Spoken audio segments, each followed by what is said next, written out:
ఇక డీటెయిల్స్ లోకి వెళ్తే మత్స్యకారులు ఆర్థిక అభివృద్ధికి తోడ్పాటు అందించడమే కూటమి ప్రభుత్వ లక్ష్యమని కాకినాడ సిటీ ఎమ్మెల్యే వరమాడి కొండబాబు పేర్కొన్నారు. ప్రధానమంత్రి మత్స్య సంపద యోజన పథకం ద్వారా సముద్రంలో చేపల వేట చేయు మత్స్యకారులకు సబ్సిడీపై మంజూరైన బోట్ ఇంజన్లు మరియు గూడ్స్ ఆటోను బుధవారం జగన్నాథపురం శాసనసభ్యులు స్వగృహం నందు నిర్వహించిన కార్యక్రమంలో శాసనసభ్యులు వరమాడి కొండబాబు, మత్స్యకారుల నాయకులు నాగడి నాగేశ్వరరావు చేతుల మీదుగా లబ్ధిదారులకు అందించారు.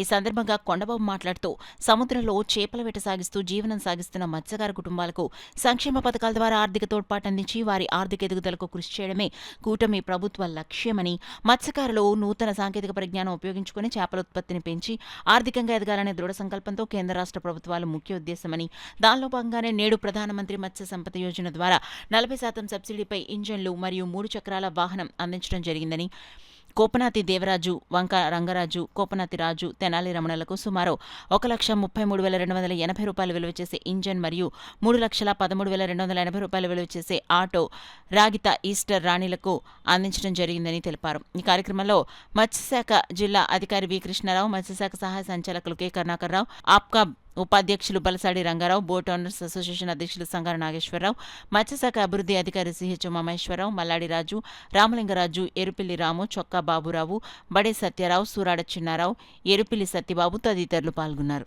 ఇది కాకుండా మనకి కాకినాడలో ఈ చేపల వేట చేసేటటువంటి మత్స్యకారుల ఉపయోగార్థం ఆర్టిఫిషియల్ రీఫ్స్ అనేది ప్రభుత్వం అనేది మంజూరు చేసింది. మనకి ఆర్టిఫిషియల్ రీఫ్స్ అంటే సముద్రంలో ఈ యొక్క రొయ్యలకి చేపలకి కృత్రిమ ఆవాసాలు అనేవి మనం కాంక్రీట్ వాటితో వేస్తామన్నమాట. ఇది central marine fisheries research institute Vizag వాళ్ళ యొక్క డిజైన్ తోటి మనం చేస్తున్నాం. మొట్టమొదటిసారి ఆంధ్రప్రదేశ్లో మనం టేకప్ చేస్తాం. ఇందులో మనకి కాకినాడలో 23 స్థలాలని మనం ఐడెంటిఫై చేస్తాం. ఈ 23 స్థలాల్లో కూడా ఆర్టిఫిషియల్ రీఫ్స్ అనేది ప్రభుత్వమే 100% గ్రాంట్ తోటి ఇవ్వడం అనేది జరుగుతుంది. ఇది కాకుండా మనం మత్స్యకారులకి వాళ్ళు వేట చేసేటప్పుడు ప్రమాదాలు జరగకుండా వాళ్ళు ఎక్కడ ఫిషింగ్ చేస్తున్నారో తెలియడం కోసం కాకినాడలో 1628 ట్రాన్స్పాండర్లు అనేవి ఫ్రీగా ఇవ్వడం జరిగింది. ఒక్కొక్క ట్రాన్స్పాండర్ విలువ వచ్చేసి మనకి మామూలుగా 20,000 ట్రాన్స్పాండర్ ఉంటుంది, 9,000 బ్యాటరీ ఉంటుంది. అంటే చిన్న పడవల వాళ్ళకి బ్యాటరీ ఉండదు కాబట్టి దేశంలోనే మొట్టమొదటిసారి ఈ ఫైబర్ బోట్ల వాళ్ళకి ట్రాన్స్పాండర్స్ ప్లస్ బ్యాటరీలు కూడా ఇస్తున్నటువంటి రాష్ట్రం అనేది ఆంధ్రప్రదేశ్. ఇది కాకుండా ఈ సముద్రంలో వేట చేసే మత్స్యకారులకి ఇన్సూరెన్స్ పథకం కూడా ప్రవేశపెట్టడం జరిగింది. ఈ ఇన్సూరెన్స్ పథకంలో ఏంటంటే మొత్తం బోటు వాల్యూలో 2% అనేది ప్రీమియంగా కట్టాలి వాళ్ళు.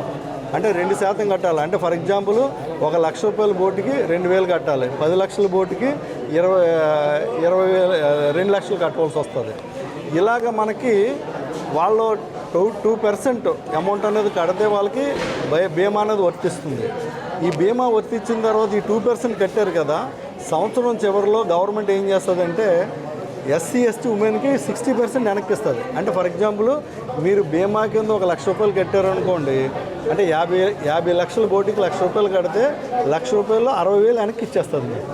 అది ఇతరులకైతే 40% ఇస్తుంది, అంటే 40,000 వెనక్కి ఇస్తుంది. కాబట్టి ఈ మత్స్యకారులందరూ సముద్రంలో వేట చేసుకునే మత్స్యకారులందరూ కూడా ఈ స్కీమ్లోకి వచ్చి ఇన్సూరెన్స్ చేసుకుంటే వాళ్ళకి రేపొద్దున ఏదైనా అగ్ని ప్రమాదం జరిగినా, ఏదైనా విపత్తు జరిగినా వాళ్ళకి ఆర్థిక భరోసా అనేది ఖచ్చితంగా వస్తుందన్నది మా విజ్ఞప్తి.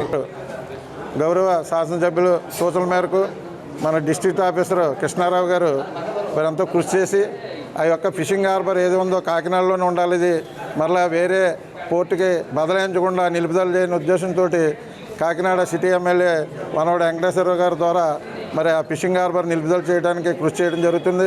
అందులో భాగంగా మరి సిఆర్ ఫండ్ నుంచి గౌరవ కలెక్టర్ గారు కూడా దానికి అమౌంట్ పూర్తిగా పే చేయడం జరిగింది. అదంతా ప్లాన్ అప్రూవల్ అయ్యి మరి రాష్ట్ర ప్రభుత్వానికి వెళ్ళింది. అది త్వరలో కేంద్ర ప్రభుత్వం కూడా పంపించడం జరుగుతుంది. కాబట్టి అది త్వరలోనే ఈ రాబోయే బడ్జెట్లో ఏదైతే కాకినాడ ఫిషింగ్ హార్బర్ 72 కోట్లతోటి ఆధునీకరించాలనే ఉద్దేశంతో కాకినాడ సిటీ ఎమ్మెల్యే గారు, డిస్ట్రిక్ట్ ఆఫీసర్ గారు, కలెక్టర్ గారు ఒక ప్లాన్ తయారు చేసి పంపించడం జరిగింది. ఇది రాబోయే రోజుల్లో వస్తుందని ఆశిస్తాను. ఎంచేతనంటే విశాఖపట్నం పక్కన విశాఖపట్నం హార్బర్కి 150 కోట్లు మంజూరు చేశారు. అదేవిధంగా అదనపు జట్టీలు కూడా కట్టడం జరుగుతుంది. దీనిలో మేము మనం చేసేది మీ ద్వారా గౌరవ ముఖ్యమంత్రి గారు కానీ కాకినాడ సిటీ ఎమ్మెల్యే కొండబాబు గారికి కూడా మనం చేసేది ఏంటంటే చాలా కాలం నుంచి మన బోట్లన్నీ కూడా విశాఖపట్నం వెళ్ళట్లేదు.